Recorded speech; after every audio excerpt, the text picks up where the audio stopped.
So hey guys, Jerry back again with another video, and guys in this video I wanna teach you how to sharpen your pencils like a pro.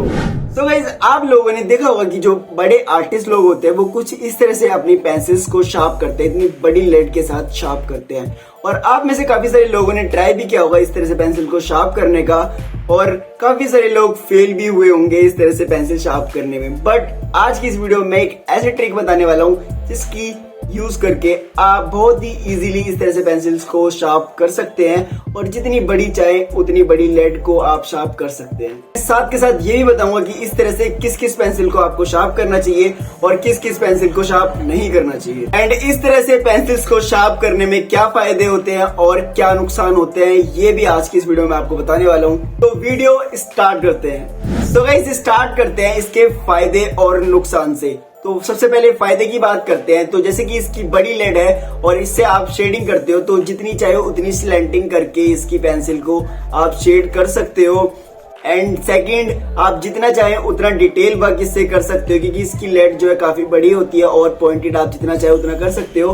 तो उस हिसाब से आप जितना भी detail का काम है वो इससे कर सकते हो।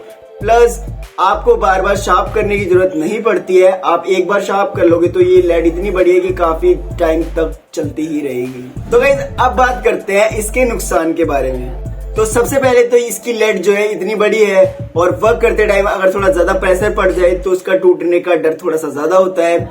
एंड इतनी बड़ी लेड है, उसको कैरी करने में भी थोड़ा सा रिस्क होता है, क्योंकि अगर आप किसी पाउच वगैरह में रखते हो और हल्का सा ही बैंड हुआ तो आपकी लेड टूट जाएगी। तो इसे ज्योमेट्री वगैरह में ही आप कैरी कर सकते हो। एंड अगर आपकी आदत है ज्यादा प्रेशर के साथ शेडिंग करने की, तो आप इस पेंसिल से ज्यादा प्रेशर के साथ शेडिंग नहीं कर सकते हो, थोड़ा बहुत ही प्रेशर लगा सकते हो। अगर आप ज्यादा प्रेशर लगाओगे तो इसकी लेड टूट जाएगी। तो गाइस, ये तो थे कुछ फायदे और नुकसान, और अब इसको शार्प करते हैं। सो गाइस, पेंसिल शार्प करने के लिए मैं यूज कर रहा हूँ 10 रुपए का नॉर्मल कटर, और इसकी जगह आप कोई भी कटर ले सकते हो। बस शर्त ये है कि वो शार्प होना चाहिए।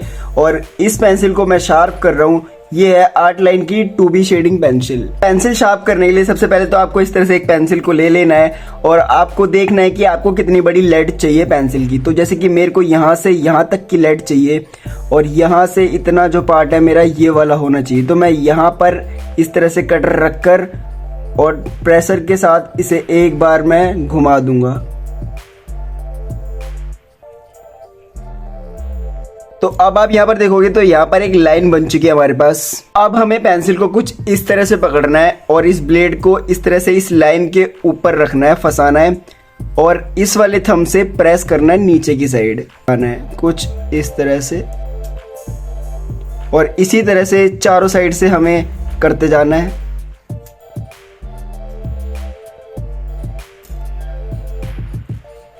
और वुड वाले पार्ट को एक बारी में ना हटा करके ऐसे हमें थोड़ा थोड़ा हटाना है चारों साइड से। सो गाइस, अपनी पेंसिल जो है वो इतनी शार्प हो चुकी है। अब आप देखोगे कि ये बिल्कुल प्रॉपर तरह से चारों साइड से शार्प हुई है, और मैंने अपनी लेड को कुछ इतना बड़ा रखा है और नीचे वाले पार्ट को कुछ इतना बड़ा। और ये आपके ऊपर डिपेंड करता है कि आपको कितना छोटा चाहिए या फिर कितना दूर तक चाहिए, और लेड भी आपके ऊपर डिपेंड करती है कि आपको कितनी लंबी रखनी है। तो अब बारी है इसकी लेड को पॉइंटेड करने की। सो इस लेड को पॉइंटेड बनाने के लिए हम यूज करते हैं सैंड पेपर का। तो ये रेग मार्क होता है हिंदी में, तो इसका यूज करते हैं इसको पॉइंटेड करने के लिए। बट काफी सारे लोगों पे ये नहीं होता है, तो इसकी जगह हम यूज कर सकते हैं इस तरह का कोई पत्थर। तो अब मैं इस पे आपको करके दिखाऊंगा कि इसके ऊपर किस तरह से इसे पॉइंटेड कर सकते हैं अगर आपके पास सैंड पेपर ना हो। सो गाइस, लेड को पॉइंटेड करने के लिए हमें कुछ इस तरह से पत्थर रख लेना है, और इस तरह से अपनी पेंसिल को रखना है, और इसकी लेड पे इस फिंगर से हमें थोड़ा सा प्रेशर अप्लाई करना है। और इन 2 फिंगर्स की मदद से हमें अपनी पेंसिल को कंटिन्यूसली घुमाते रहना है धीरे धीरे। और पेंसिल को कुछ इस तरह से रखने के बाद हमें लेफ्ट राइट करना है, ना कि ऊपर नीचे। तो मैं करके आपको दिखाता हूँ। कुछ इस तरह से हमने वेट रखा, और इस तरह से साथ के साथ नीचे से हमें घुमाते रहना है, और आगे पीछे लेफ्ट राइट करते रहना है।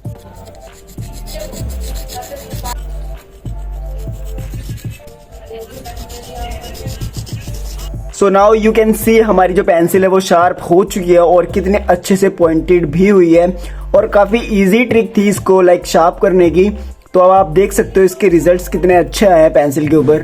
तो तो गाइस आपने देखा कि कितना आसान था इस ट्रिक से इस पेंसिल को शार्प करना। सो अब बात करते हैं कि कौन कौन सी पेंसिल्स को हमें इस तरह से शार्प करना चाहिए और कौन सी पेंसिल्स को इस तरह से शार्प नहीं करना चाहिए। सो अगर आप यूज करते हैं अप्सरा, कैमलिन, फेबल कैसल जैसी पेंसिल्स को, तो आप सिर्फ और सिर्फ 4B तक ही शार्प करें। 4B ग्रेड से अगर ज्यादा की पेंसिल आप शार्प करोगे लाइक 6B, 8B और 10B, तो उसमें थोड़े से चांसेस ज्यादा होते हैं लेड को टूटने के, क्योंकि वो थोड़ी सी सॉफ्ट पेंसिल्स होती है, तो थोड़े से चांसेस ज्यादा होते हैं आपकी लेड टूटने के। और अगर आप आर्टलाइन की पेंसिल्स का यूज करते हो अपनी ड्राइंग के अंदर, तो आप शार्प कर सकते हो 6B ग्रेड तक की पेंसिल्स को। तो 6B काफी ज्यादा मजबूत होती है आर्टलाइन की, और 8B और 10B भी थोड़ी मजबूत होती है, लेकिन वहां थोड़ा सा रिस्क होता है टूटने का। एंड अगर आप अच्छे ब्रांड की पेंसिल्स का यूज करते हो लाइक स्टेडलर वगैरह, ब्रूस्टो वगैरह, इस तरह की पेंसिल्स का यूज करते हो, तो वहां पर आप इजीली किसी भी ग्रेड की पेंसिल को आप शार्प कर सकते हो इस तरह से।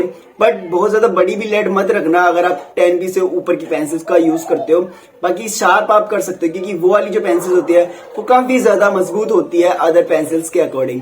सो गाइस इस वीडियो में बस इतना ही। ये छोटी सी और हेल्पफुल वीडियो है, तो ये वीडियो कैसी लगी वो कमेंट करके जरूर बताना। अच्छी लगी है तो लाइक कर देना। एंड हमारे चैनल को अभी तक आपने सब्सक्राइब नहीं करा तो प्लीज यार कर लेना, क्योंकि इस तरह की और भी हेल्पफुल आर्ट वीडियोस, ट्यूटोरियल्स इस चैनल पर आने वाले हैं, तो उन्हें मिस ना करने के लिए प्लीज यार सब्सक्राइब कर लेना। बाकी मैं मिलता हूं नेक्स्ट वीडियो में, जब तक के लिए बाय।